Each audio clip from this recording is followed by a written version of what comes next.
बिस्मिल्लाहिर्रहमानिर्रहीम। अस्सलाम वालेकुम।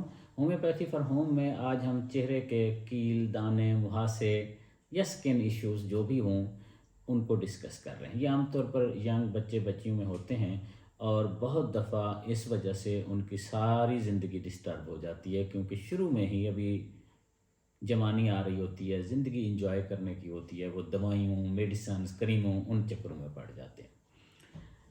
ये नेचर का एक अपना तरीका है। हार्मोन सिस्टम जब बैलेंस हो रहा होता है, अंदर का निज़ाम प्रॉपरली, जो ख़राबी हो उसको निकाल बाहर कर रहा होता है। आउटवर्ड एक्शन है, ये हेल्दी एक्शन है। इसको अगर हम बार बार सप्रेस करते हैं तो फिर वाज़े सेहत की ख़राबी के इम्कान बढ़ जाते हैं। ख़ास तौर पर बच्चियों के हार्मोन सिस्टम में जो ख़राबियाँ इस वजह से पैदा होती हैं, सप्रेस करने से, बहुत ज़्यादा सख्त क्रीमें लगाने से, स्टेरॉइड्स वगैरह, और फिर अक्सर बच्चियां तो एकदम लेज़र पे चली जाती हैं। अगर वो बार बार कराया जाए और ये दाने, मुहासे, कील सप्रेस हो जाएं तो फिर वो इमोशनल प्रॉब्लम्स की तरफ इंसान जा सकता है। यानी अब जब कीलों से फारिग होगा, मुहासों से, दानों से, पिंपल से, तो फिर वो बालों के पीछे पड़ जाएगा, मेरे बाल गिर रहे हैं। फिर बालों के बाद अगर उनको सेट कर लेगा तो फिर मोटापे और वेट की तरफ चल पड़ेगा। तो इंसान इस तरह अपनी ज़िंदगी के खूबसूरत तरीन साल 4-5 इन्हीं मसाइल और चक्रों में ज़ाय कर देता है।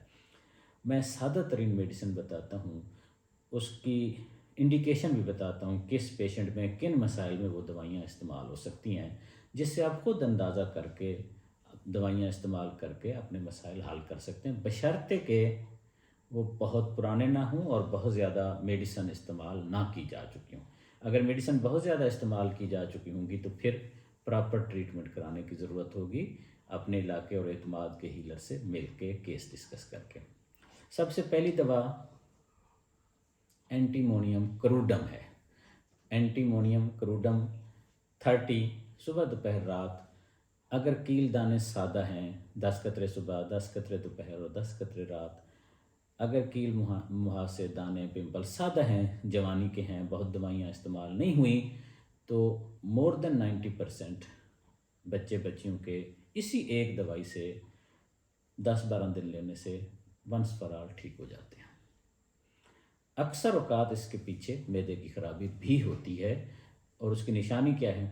ज़बान सफ़ेद होती है। जिन बच्चों बच्चियों को कील दाने हों और उनकी ज़ुबान सफ़ेद हो तो उनका मैदे के मसाइल कोई ना कोई होते ही हैं। तो एंटीमोनियम क्रूडम मैदे के मसाइल भी हल कर देती है और कील मुहासे भी ठीक हो जाते हैं, ओवरऑल हेल्थ का सिस्टम भी बैलेंस हो जाता है।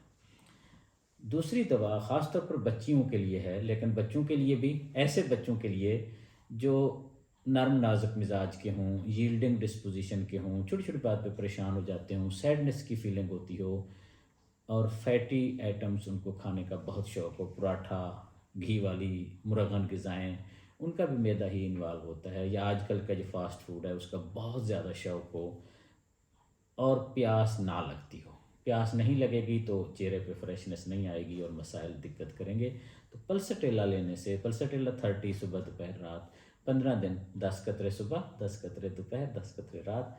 ये दवाई अगर आप लेंगे, जिसको मसला है, तो ना सिर्फ मैदा ठीक होगा, फैटी आइटम खाने की मिजाज भी तब्दील हो जाएगा और प्यास लगेगी, जेन्युइन पानी पीने को दिल करेगा, और उससे स्किन भी साफ़ होना शुरू हो जाएगी।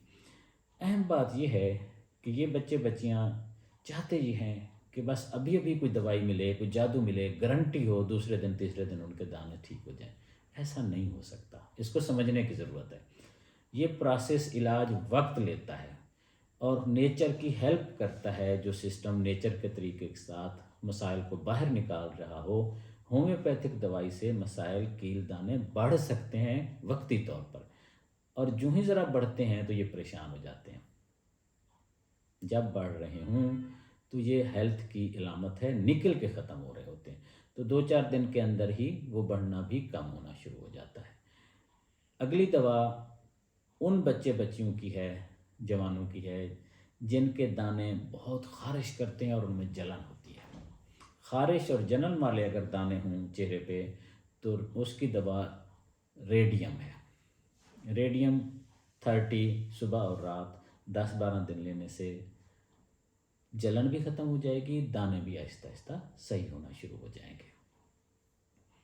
اس میں یہ سمجھنے کی بات ہے کہ یہ پروسیس 2-3 مہینے کا ہے، دوائی تھوڑے دن لینی ہے، لیکن آہستہ آہستہ چیزیں سیٹ ہوتی ہیں، اور پھر اس کے بعد اگر چہرے پہ داغ دھبے رہ جائیں تو ان پہ کریمز وغیرہ دوائیاں سخت لگانے کی ضرورت نہیں ہے، نیچر خود ہی ہیل کر دیتی ہے۔ اگر پھر اسی طرح سخت کریمیں اور سخت دوائیاں اسٹیرائڈز وغیرہ لگائیں گے چہرے کو صاف کرنے کے لیے، شفاف کرنے کے لیے، چمکدار کرنے کے لیے، تو پھر دوبارہ یہ کیل دانے ہو سکتے ہیں۔ ایک اور کیفیت ہوتی ہے جس میں دانے واضح موٹے بنتے ہیں، واضح موٹے، اس کی دوا تھوجا ہے۔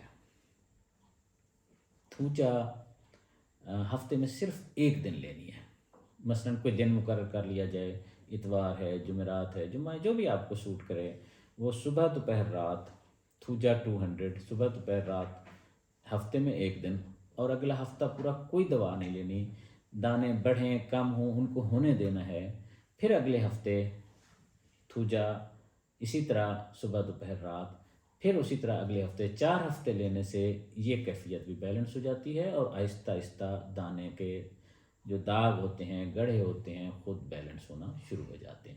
یہ ساری دوائیاں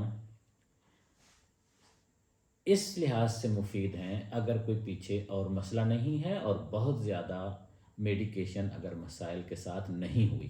اگر کافی میڈیکیشنز کرا چکے ہیں، کیونکہ ہومیوپیتھی کی طرف عام طور پر ہر کوئی اینڈ پہ آتا ہے جب ہر جگہ سے تھکتا ہے، تو پھر یہ دوائیاں اتنی مفید نہیں ہو سکتی، پھر آپ کو پراپر اپنے اعتماد اور علاقے کے ڈاکٹر سے ٹریٹمنٹ کرانی چاہیے، پورا کیس ڈسکس کر کے۔ ہو سکتا ہے پہلے وہ اینٹی ڈوٹ کرے ان میڈیسنز کو جو اندر جا چکی ہیں، اور وہ خود بھی حصہ بن رہی ہیں ان پرابلمس کو بڑھانے کا۔ بے جانا ہوگا اگر میں ایک اور دوا جو بہت اہم ہے وہ بھی عرض کر دوں، وہ ہے ناک کے اوپر یا ناک کے ارد گرد دانے بنے، کچھ بھی کسی بھی قسم کی سکن کا ایشو بنے، تو اس کی دوا ٹیوبرکلائنم ہے، اور وہ ٹینڈنسی شو کر رہی ہے کہ اس پیشنٹ کی فیملی ہسٹری میں ٹی بی اور دمہ ہے، فیملی ہسٹری میں یقیناً ہوگا، اور آگے بھی اس انسان میں، پیشنٹ میں، بچے بچی میں اگر ان مسائل کو سپریس کیا گیا، بار بار سکن کے ایشوز کو سپریس کیا گیا، تو اس بات کا احتمال ہے، خطرہ ہے، یہ نہیں ہے کہ لازمی ہوگا، اس بات کا خطرہ ہے کہ یہ دمہ یا ٹی بی کی طرف مسئلے جا سکتے ہیں کسی بھی زندگی کے ایج کے سٹیج میں۔ اس لیے کوشش کرنی چاہیے سکن ایشوز کو سپریس نہ کیا جائے، پراپرلی ٹائم دے کے صحیح طریقے سے حل کیا جائے۔ Thank you very much.